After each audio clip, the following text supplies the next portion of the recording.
Texas House of Representatives District 56. Put it in the same format that we had for the sheriff's race. And if you guys are ready, we're going to go ahead and get the opening statements. 2 minutes of opening statements. We're going to start with DeCluitt. Shane, thank you. Everybody, thank you for sticking around. It's a little bit different here than it was a little few minutes ago. I want to thank everyone for being here tonight. I want to thank News Talk 1230, GOP for me, Mr. Warner, and our panel. Especially I want to thank you, again, for people who stuck around with us today. I'm a native Wakeman. I have been here all my life except for short bouts out of town. What I do like about this tonight is that I attended Jefferson Moore High School, and university was always our rival, so it's great to be here in this high school. I do want to recognize my wife. She is the pride and joy and the reason I'm doing what I'm doing. November 2010, the landscape of McLennan County politics changed. And with that, the voice that McLennan County had in Austin disappeared. It's time to put the voice back in Austin. We have fallen off the map. It is time to put Waco back where it belongs. At too many times, we have had great things done in Waco. We've had great things done in Austin. Times have changed. We need someone who has the drive, the vision, and the knowledge to be able to get things done in Austin. We're facing turbulent times. Our economy is good, but it's slowly sinking. If we don't do something and bring our economy back around, we're going to have very troubled days ahead of us. That's it. We will now give Mr. Anderson 2 minutes for his opening statements. Thank you, Shane. Can I use the extra minute that he didn't use? No, that's fun. I also want to thank everybody who's been here and sticking with us tonight and come out on your Wednesday evening and spend time with us here. My name is Charles Doc Anderson. I'm a veterinarian here in the Waco community for 31 years now. Married, my wife Sandy, and Padre is here. My son Thomas and his wife Stephanie are here, so we appreciate you all coming out.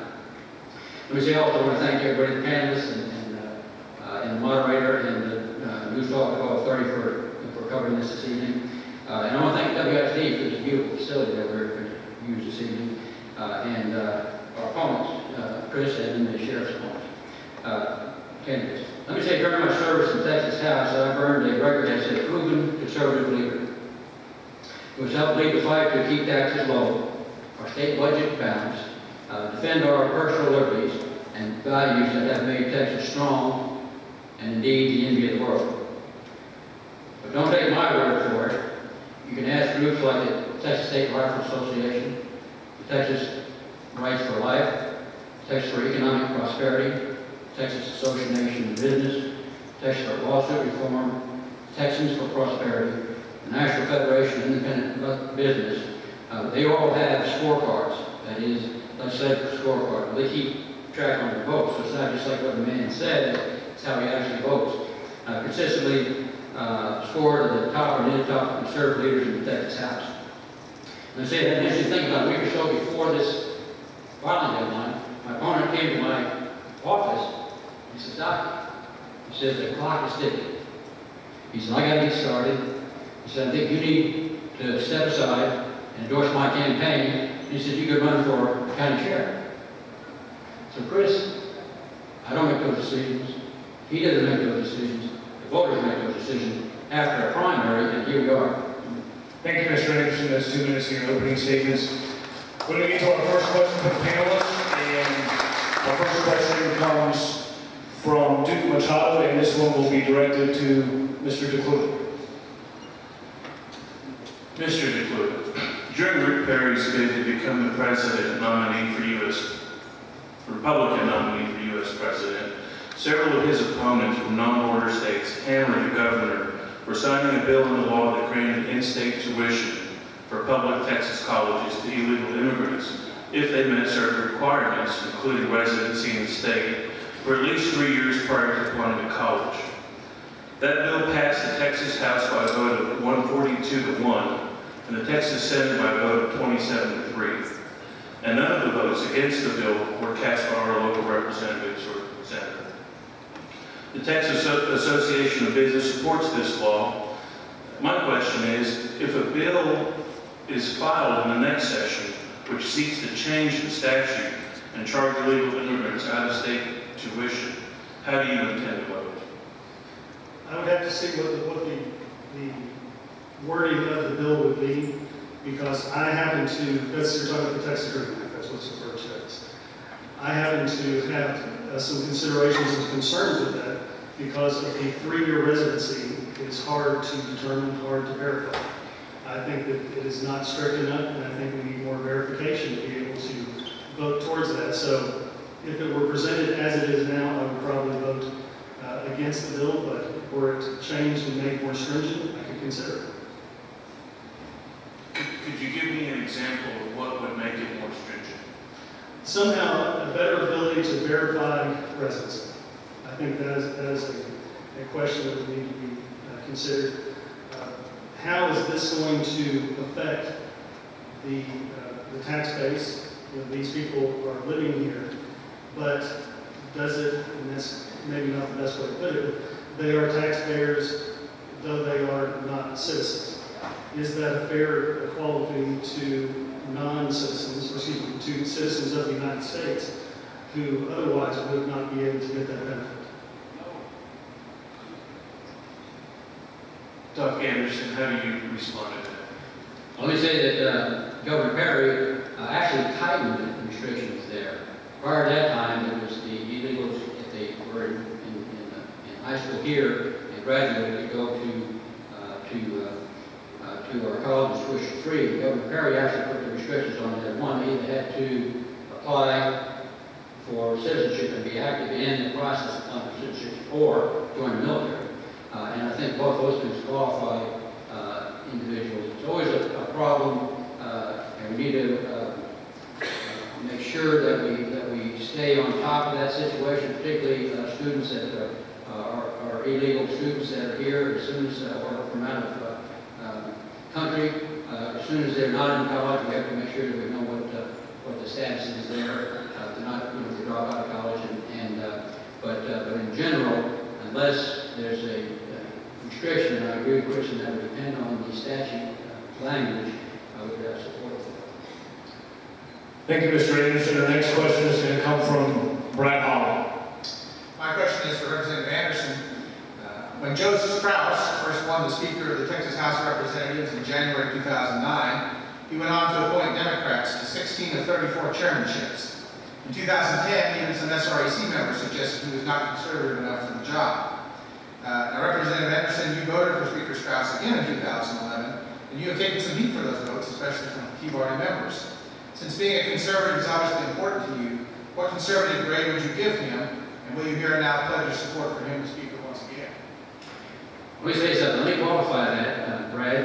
And back in 2009, when Speaker Strauss became Speaker, there was 19 votes that separated Democrats and Republicans. 19 votes. I don't mean 19 members, city members. I mean 19 votes. Linda Harper Brown won her race by 19 votes. The millions are cast across the state. And so, with the Republicans having 75 seats, Democrats having 74, 19 votes separated that. Joe Strauss had to appoint Democrats to those committees because it takes 100 votes to pass the budget. And that's the one thing the Constitution requires us to do in the House, is pass the budget. There's no way you could do that if you put all Republicans in the chairmanship. And that's been the same with every speaker. If you look back, they've always tried to apportion that, and that's what you've been doing. Let me say that Joe, I was a Democratic supporter right to the bitter end. Right today, where he said, boys, it's all over, you're on your own. But when it came to election with Joe Strauss, I promised I'd vote for most conservative members that we could elect. When they had that caucus prior to that vote, the other two members basically withdrew, and that left Joe Strauss. And so Joe Strauss is the only person on the ballot to take that vote. And we've had the most conservative session in recent memory.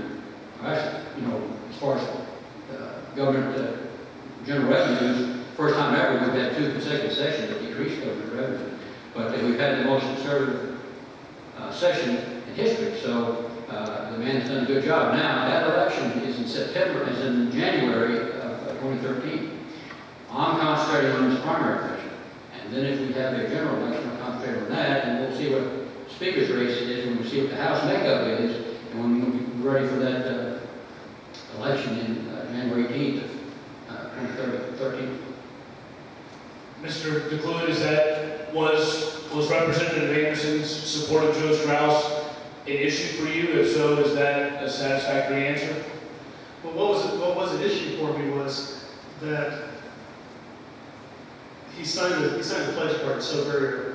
He says he was the only candidate on the ballot at the time who came to vote for the speaker. But Representative Anderson signed the pledge card very early on. And despite who jumped in the race, he kept on that pledge card. So I don't think it's quite accurate, especially with the change in 10 in the voting and in the makeup of the House. The chairmanship should have changed, and the makeup of the chairmanships, the landscape of the House committee structure should have changed to reflect the change in the minority and the majority there within the House, and it didn't. And I think that speaks for itself. We're going to move on to a question from Wes Lloyd to piggyback on some of those issues that were brought up in that recent answer on the incumbent and leadership as it relates to who represents this district. To you, Chris, when you announced that you would challenge Representative Anderson, you told the Waco Tribune Herald that Representative Anderson's leadership, quote unquote, has been admirable but not adequate, and that there's been a change in the landscape, and Waco and McLennan County need effective leadership in Austin, similar to your opening remarks tonight. In what ways do you contend that Representative Anderson's leadership has been inadequate, and why, what specific ways, and why would you be a more effective leader for Waco than McLennan County? As Representative Anderson has said a number of times, he has the most conservative voting record. Unfortunately, that's all he has. For the past 3 terms, he has tried to pass a bill outlawing salary. It has gone nowhere. I don't know anyone that would not want to outlaw salary. It's a dangerous drug. But the representative has not been able to move forward his legislation. He has not been able to get legislation passed. In the last legislative session, he had a few bills filed, but over 100 resolutions commending someone on congratulating a basketball team, commending someone for this act or that act. All he is a conservative vote. And I will applaud him for his conservative votes, but that's it. Let me give you an example. House Bill 500. This was the end of course exam that he co-authored. It was an unfunded mandate. Had no consideration for funding to the schools. It was going to piggyback and give these schools huge expenses. Luckily, it didn't pass. Let's talk about House Bill 3546. This is the law or the bill that was authored by Representative Anderson that stated if any death occurs where in the slightest understanding that there might have been suicide, you have to perform an autopsy. And so the gentleman who killed himself on the steps of our courthouse walked up there and shot himself in the heart. That would require, at county expense, an autopsy. These are huge unfunded mandates passed down to the counties, put on the backs of the people of this county, put on the backs of our students, so he can be able to say, I balanced the budget, but he really didn't. Representative Anderson, your response to your question says that you're a conservative vote, but that's it. Well, that's what it takes down there. That's what you go down there for, to vote for or against bills. But let me say this, Terry's law that he's talking about, when I was elected, I'm a representative of Clinton County constituents, and I don't care who it is, Republican, Democrat, Independent, if they have a bill, they bring it to me, and I'm going to be their representative. And that's what it was with Terry's law. It would be an unfunded mandate to the county, which would be terrific. And in this legislative session, anything that has fiscal notice tax is going to go nowhere. But the gentleman was very concerned about that. We'll make sure he got a committee hearing. He came down and testified. That was his right, and that's what I'll fight to do every time with whoever it is that has an issue with our government. Let me say with the Strauss, anybody that's speaker until that election on January 18th. And it's just like if you're on a base somewhere, the base commander is base commander until he's replaced. And you support that individual until he's replaced. And then when you have that election, that's when you stand up and say, look, I have a problem with this, I have a problem with that, and you take a vote, and that's exactly what we did. I want to stay on this for just a minute. Do you have a follow-up? Let's go ahead. Yeah, Representative Anderson, are you likening your job to more of a gatekeeper for bad legislation, or don't we need an advocate in Austin more than just someone to guard against more taxes? I mean, we've got people to do that. We have an overwhelming Republican majority in the House now. The advocate for the constituents here never will be against the bill. And you make me very strong, you have to get position. If it is, taking a certain mindset, that's what it be. Specifically, what about the criticism that, and we'll give you a couple of minutes, Mr. DeCluitt, that you haven't advanced legislation or as much legislation or the type of legislation that the representative for District 56 should be pushing and authoring rather than just voting? Great question, Jim. We had 4 bills that came out. GSDC had 2. We got both those passed. One had to do with bonding authority, and one had to do with parental supervision from the governor's office. We had we had the Waco Center for Youth had legislation they thought was important. We got that passed also. We had the Southern Trinity Water Conservation District, huge issue for somebody that has to do with water, or claims to have to do with water, because that would dissolve our water conservation district here. We got that passed. And as far as advocacy, DSTC needed $2 million in this environment for the county living out there. In this environment, we're pretty tight for money down there, and we're able to shepherd that through and get that $2 million for TSTC. So if folks from here are just like Terry's law on the suicides, people bring information to me. If they bring bills to me, I'm going to do my best to get it passed. And sometimes we do, sometimes we don't. Let me say on the salary bill. The salary bill, we passed that out of the House this time twice. I'm not a senator, I'm a representative. We passed that out of the House twice. It got over the Senate, and the salary of the folks that handle these, or sell these drugs, actually hired a lobbyist, ex-lawyer, who threatened the bill in the Senate and with a point of order, and the senator caved, and I was very upset about that, and expressed to the Senate the difference between an alleged point of order and an actual point of order. But the thing is, let me move on to your point and give him a chance to respond, but I want you to respond in the context of Mr. Anderson began his comments with a meeting that took place. He said you came to him and essentially said his time has come and it's time to move on. Did that meeting take place, and was that your point? It was, and it wasn't. But I would say thank you. I like you, the next attorney too. I did go to Doc Anderson's office. I think it was the proper respect shown. I told him that I was going to run, and I asked him to support my advocacy. I asked him to support my candidacy, and I asked him that it would be a good day that we could have someone come up and maybe move up to the chairmanship of the Republican Party in Texas, or excuse me, the Republican Party in Clinton County. I told him that it was the time for someone who had the time, who had the commitment, and he had served well, he has vested. It is time for him to step down and be that elder statesman here. let me say this, John, I'll change again. There's one thing about coming and say, hey, I'm going against you. That's a German thing to do. It's another thing to say, you need to step aside and endorse your campaign, and by the way, you can go here and run for this one. So that's the difference. You guys can hash this out in your own questions if you choose. It's time for you guys to ask questions of each other. We'll give you an opportunity to do that now. And first, Representative Anderson is going to ask a question to Mr. DeCluitt. What I'd like to do, Shane, in this regard, is folks that come down here this evening and are very interested in what the pointed issues of the day are, the questions you all put together. What I'd like to do is cede that to you all to ask the next question. I'm not going to ask another guy's question. I'm not going to get into a shootout here. If you have a question that's important to the folks here, I'd like to lend this time and ask another question. Okay, well, we have more questions that we're going to ask in a few minutes, but I will give Mr. DeCluitt an opportunity to do the same thing. Well, I will. Doc, last month you sent a letter to the Commissioner of the Texas Education Agency requesting that he defer the partial implementation of the new STARS program. And about that letter, you stated that you requested the delay because there was an underlying statute that lacks clarity. The statute, House Bill 3, was passed to law in 2009. It came up for a vote 5 times. You voted for it 5 times. It was amended 62 times. You did not give any amendments. You never spoke out against it. The only thing you did was vote for it. You had time in 2011, the most recent legislative session, to fix this.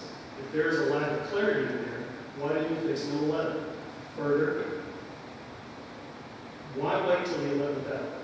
Here we are, we're into the school year, preparing to try and implement STARS. Why wait till now? Why didn't you attack this problem early? This shows a little lack of the understanding of the political process. We actually passed AB 500, it was in the House, to address a specific problem. The problem is not with STARS. We have to go to STARS and be much more fair testing. It would be like a final back in the day, a final for these kids, rather than taxes would be for like 3 years, and they finally get a test on it. So it's actually going to be a benefit down the road, so that's something most people voted for. The problem is the implementation. And when it became clear that when this way is implemented, schools would have a problem. The schools were able to say, okay, we don't want this first year to be a blemish on our record, and so the schools got excused from that. But it's still a statute, but the students in 9th grade who were taking that first time would be held accountable when the schools themselves were not. And so many people are trying, from the Commissioner Scott got down, we're trying to change this problem. The bill that we passed in the House died in the Senate for whatever reason, I don't know. But Senator Shapiro finally came around, 11th hour to suggest there, and said, okay, maybe we do need to have some changes here so it doesn't unfairly impact the 9th graders across the state of Texas. I was working with her office, I was working with Scott's office, I was working with the House Chair of Education, and we finally said, okay, if we get the senator to say, that's good, and we get the chair of the House Committee on Education to say it's okay, well then the commissioner would have legislative intent and could repeal that aspect, put that off for a year. And so that's what we did. But it was only after doggedly working on that, once we saw that there was a problem with that bill. And so that's what we were able to do, and successfully did that. The commissioner was in agreement, Senator Shapiro was in agreement, and the House Chair was in agreement, and so we were able to get that accomplished. And so the 9th graders, although we were going forward with that test, are not going to be held to unfair standard. Mr. DeCluitt, you have an opportunity for a quick follow-up. Well, I'm catching up, that's all right. Now, in deferring this, there's been no, again, vehicle set up for the funding of this. If you had attacked this in 11, when you said there's been all along they've been working on this. There's been no vehicle funding, so again, in doing this and deferring this, you've changed the playing field for our schools, which have passed on huge expenses. And now, they're going to have to try to change their policies to work through this. And I think that, again, this is an advocacy question.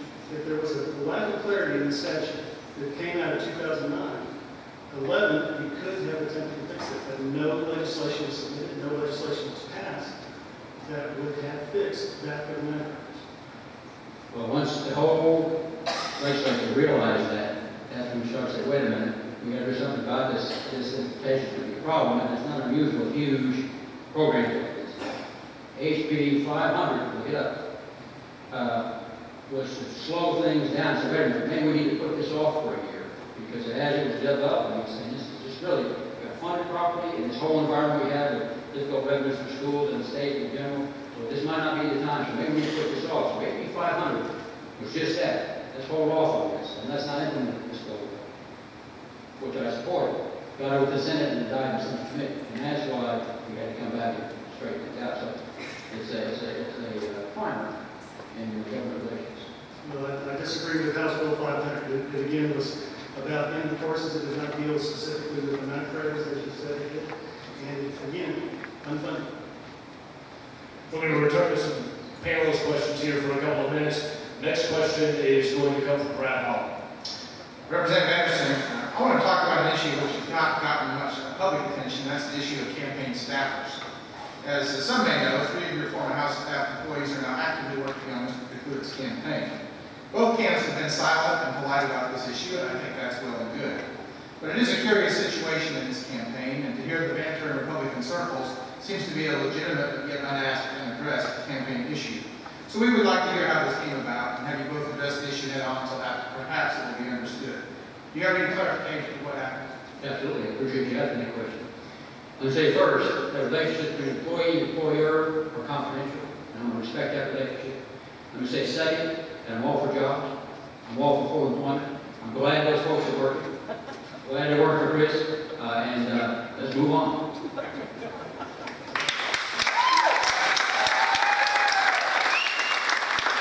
Mr. DeCluitt, do you care to comment on the staffing issue? I think that speaks for itself.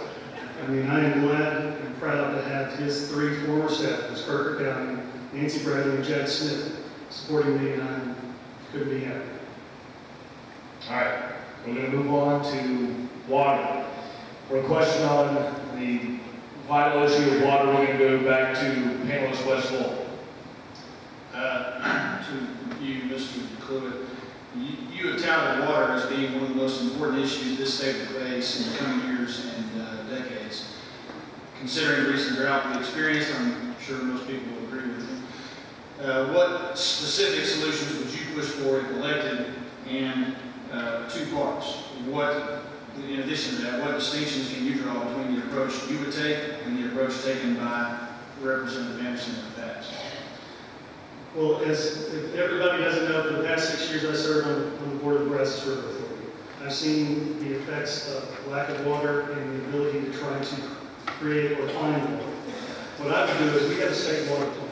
It calls for a full funding of $230 billion. The state portion of that is $53 billion. I think we need more private funding. We need to have a way to expedite the construction of new reservoirs. Currently, there's 1 reservoir permitted for the state of Texas. Given the huge growth population that we're expecting, we are not paying for our water. I think that a way to expedite that is through private financing, private bond funds, and the ability to issue debt that can therefore be paid out of the sales of water, therefore costing our taxpayers no money to try and impound more water and create new reservoirs. Secondly, I guess the difference between my attitude and Representative Anderson's attitude is I'm not really particularly certain of Representative Anderson's positions. He hasn't elucidated any. I am ready to take apart the water plan and show you piece by piece where it's going to be able to be funded privately, where it's going to be able to come forward and work towards providing water for the expected doubling of our state population. Do you think that the USDA would back the bonds? Well, if you look at the Texas Water Development Board, we, at the Brazos River Authority, they have the ability to bond. They were bonding to work on the construction of the new reservoir. That has been pushed off thanks to a bill passed in the last session. It was pushed off for about 7 years. But there's going to be a private issuance of bonds by the Brazos River Authority and able to fund and come up with the capital to construct that reservoir. So yeah, I think that working through the Fed and working through the state agencies, TCEQ, and the Texas Water Development Board, there is a vehicle for being able to fund reservoirs in the short term and potentially in the long term. Representative Anderson? Thank you. This is a really important issue to go forward. Let me say we've been active on this issue for a good while. We actually had a water town hall here locally to kind of educate. That's number one, to educate folks. And we have TCEQ there. We had a representative from the Broad River Authority, wasn't my opponent.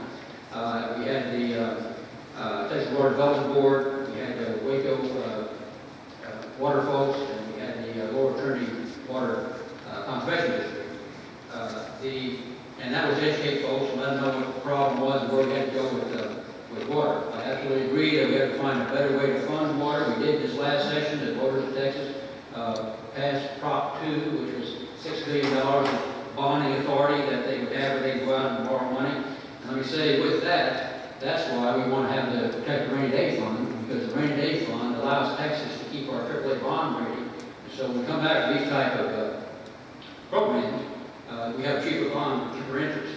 And that's the 16 different groups in the water development plan that can come down and try and borrow money from Austin to try and set up these projects. That's what we're trying to fund. We need to set up some self-sustaining funds, be it money directly from GR or be it grants, but something that's self-sustaining as we go forward. I want to say on a related issue, and that is the future construction of the Keystone Pipeline and how that relates to eminent domain. And with that question specifically, we're going to go back to Westwood. This time will be directed first at Representative Anderson.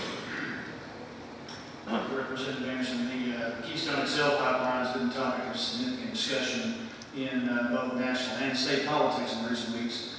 And what some people have referred to as an unusual alliance between the state's environmental community and the Tea Party. It seems that conservatives who favor development of domestic energy resources are now finding themselves opposed by conservatives concerned about private property rights issues and condemnation. Within that context, what is your specific position on the Keystone XL pipeline? Can you take a side? Absolutely. That's a federal issue. I sit on the Internet Energy Council. It's an international council that looks at these type issues, and the Keystone Pipeline has been talked about recently here, but it's been in the works for 5 years. And we need to get that passed. There's always some domain issues. That's why we have attorneys. Some specialize in it. But there's going to always come to that problem. And we conservatives on one side or another. But the thing, we have to increase our production. This Alberta, contrary to most people believe, Alberta is the biggest supplier of energy for the United States. Coal, gas, and oil. And we have to go get that energy from there down to Texas. It'd be huge for Texas. My suggestion was that if Nebraska, and the liberal governor there, was concerned about issues there with water, and because of the international line there, the State Department approved that permit, let's start in Texas and build up that way. Within a year and a half, 2 years, by the time we get up to where Nebraska is, they'll be able to figure out a solution, which they are pretty much going to do now, to get around that water aquifer. And so it's something that's vitally needed. It'll be thousands of jobs. Will keep us. Representative Anderson, if you don't mind, let me stop you. The question specifically on eminent domain in Texas, assuming that the state and legislature and the public is on board with building the pipeline, at what point, you mentioned letting the courts and attorneys work, there are cases involved, at what point do you look at one landowner who says, I don't want to give up my land to a private company and say, tough? Well, that's a problem. Like I say, it always comes down to that, and that needs to be for public use, and the energy would be for public use. But there's always going to be a problem with eminent domain when it comes across this whole story, not my backyard. And we're very strong on eminent domain issues. In this last session, we particularly in light of the Kilo decision, we know we've been trying to strengthen eminent domain each session, but there needs to be public use, it needs to be a legitimate offer, and then there needs to be a way to mitigate Do you think one landowner should be able to hold up the deal? One landowner who doesn't want to give in? I would hope that would not be the case, but it's something that's where the courts come into play. Mr. DeCluitt? Well, what I think is that it's going to be, again, for the public good, but much as like what he said is correct. Are we going to hold up the whole thing over maybe one landowner? Are we going to hold up our domestic energy production that is so sought after? I think one of the problems that you run into when you run into eminent domain is the value of the property.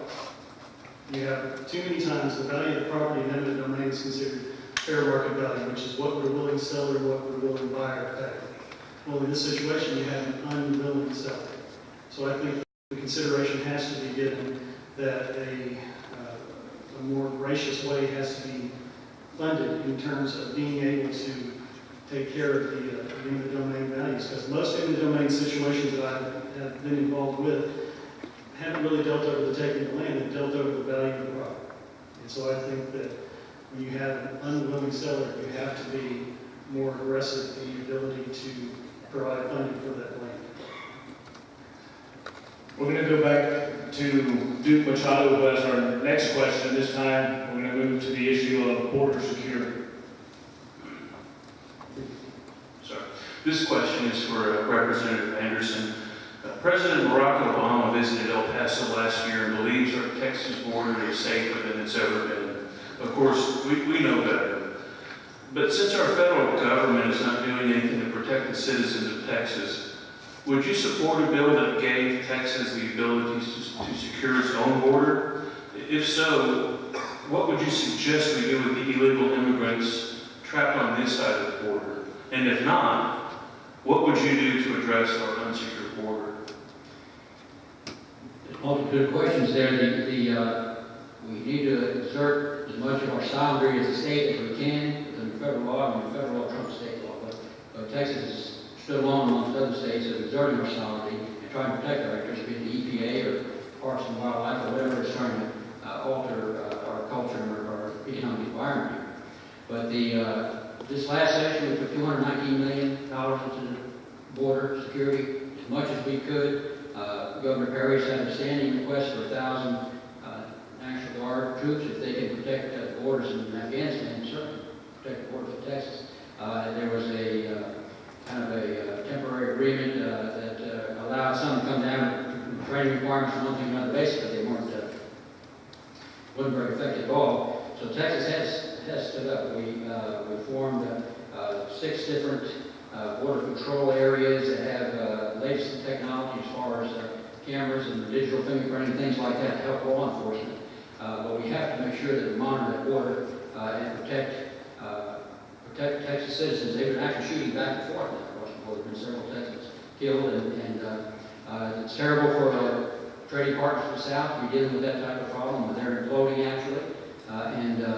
But we can't bear the brunt of that problem, so we have to protect the Texas borders. And I think Texas is doing everything it can in that regard. The taxpayers of Texas bought 4 helicopters that used to try and monitor the border there, and so it's super important that we put the resources there as much as we can to protect Texas citizens. That's our #1 role as a government and as Texas government. And so, and I appreciate the job that the DPS is doing, and I appreciate the job that Governor Perry has done in that regard. Thank you. And Mr. DeCluitt, what are your thoughts on that border situation? Well, Duke, I'm a very loud and proud Texan, but I'm also an American. And we don't have that authority under our Constitution. That is a federal issue. And rather than spending millions of dollars on border security, I suggest keeping the money there and retasking it. We heard tonight from our sheriff's candidates about the drug problems. And all the drugs are coming north from the border. You retask that and you re-empower our law enforcement along the border. And you will secure the border by way of stopping drug usage, by way of stopping the drug trafficking. I have business in Laredo and McAllen, and I drive along Highway 83 often along the border. And there's drug trafficking open and obvious.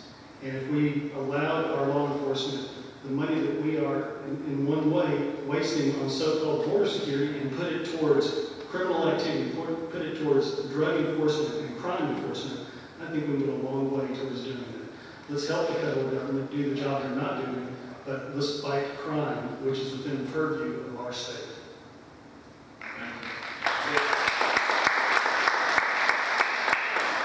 We have time for one more panelist question before we get to your closing statements and we go back to Brad Hall. Mr. DeCluitt, I'll ask this question about education. The legislature's plan to fund education has been criticized and litigation is pending in these 5 cases. Of the many issues, one involves the fact that state funds paid to a district are not commensurate with growth. That is, a district that is doing well, attracting students and growing, is not going to get under this new plan increased funding from what they got the year before. This seems to penalize success instead of reward it. Would you advocate increasing spending on education in the upcoming legislature to remedy this problem? Brad, you're absolutely correct in that in terms of the funding, they've tried to roll it back to the 06 numbers. What the problem is that if the purse is empty, you can't bring in more money. So I would rather than doing that, I'd rather attack it from the unfunded mandates. I would rather attack the expense side. There are numbers and numbers of unfunded mandates. One of the funniest ones that's actually laughable is that the emergency school bus evacuation trip. Twice a year, schools have to bring in school buses, teach kids to get on the school bus and get back to the school bus. There are a number of school systems in this state that don't have school buses. They have to rent school buses. This is a huge waste of money. Let's stop the unfunded mandates And when the economy gets back, we can look at increasing the funding side. But right now, if you don't have the money, don't spend it. Let's decrease the expenses. Let's take these pet projects and get them out of the way.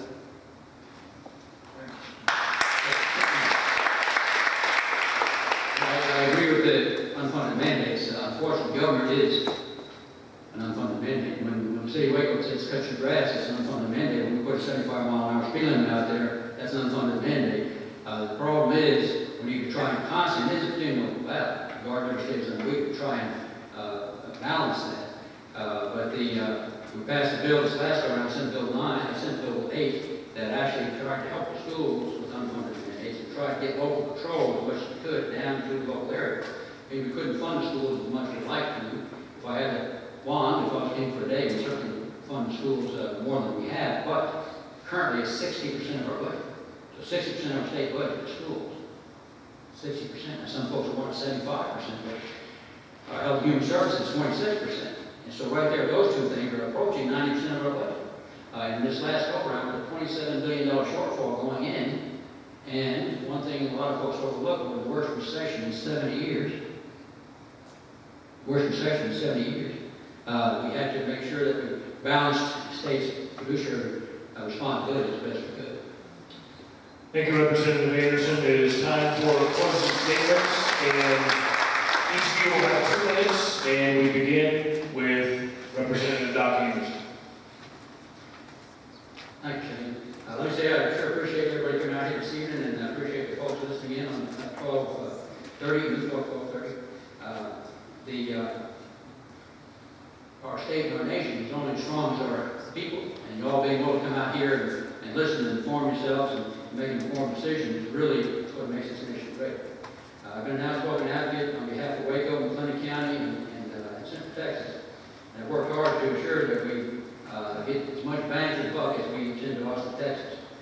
Fought for good jobs and an economic climate that will continue to allow for new jobs. And we want to make sure that we have pushed as much local control as we can down to parents, teachers, superintendents, and school boards. But being an effective leader doesn't just mean passing legislation, as I mentioned earlier. It also means stopping bad legislation. Let me tell you folks, the garden never stays unweeded. There's always folks out there, either intentionally or otherwise, would pass legislation that would increase the size of our government, therefore cost, that would indirectly decrease jobs and opportunity, and actually turn back the clock on civil justice reform, threaten our Second Amendment rights, and put our unborn Texans and seniors at risk. I'm proud of my record to not only try and pass good legislation, but to stop bad legislation. Let me say the state representative is more than just a title. It's a sacred responsibility to serve and to represent, truly represent, the values of folks that you all have here. And it's been very honorable for me to be part of this position. And let me say that as we go forward, that we'll continue to represent the folks here. This is not just a political ladder or whatever the political clock is ticking. I think that every day, take the responsibility seriously of representing the voters of Clinton County who step on the House floor. And I thank you very much for your continued trust and request your vote. And God bless you all, and God bless the great state of Texas.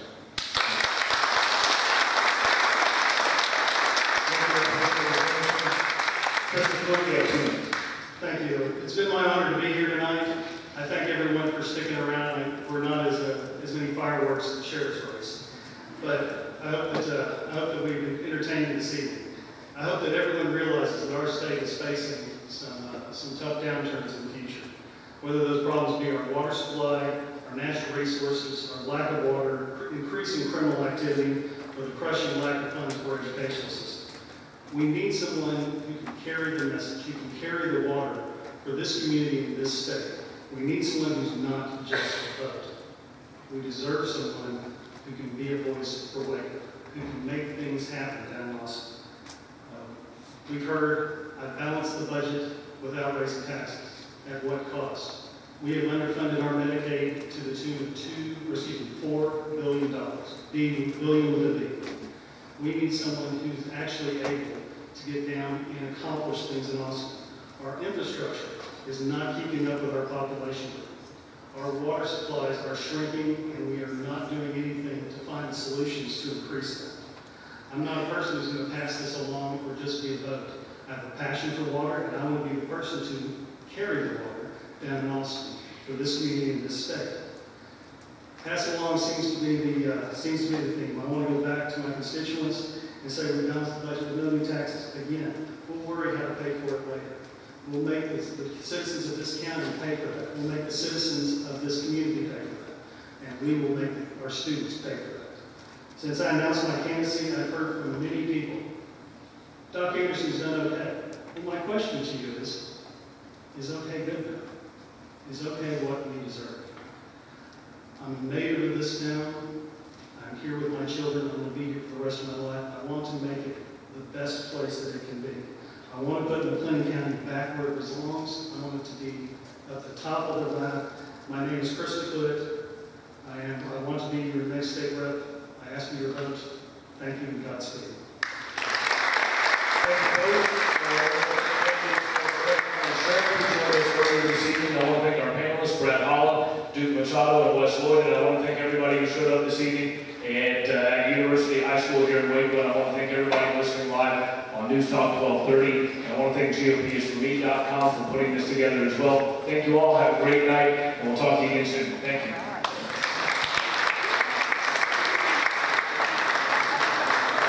Like it that you're out here.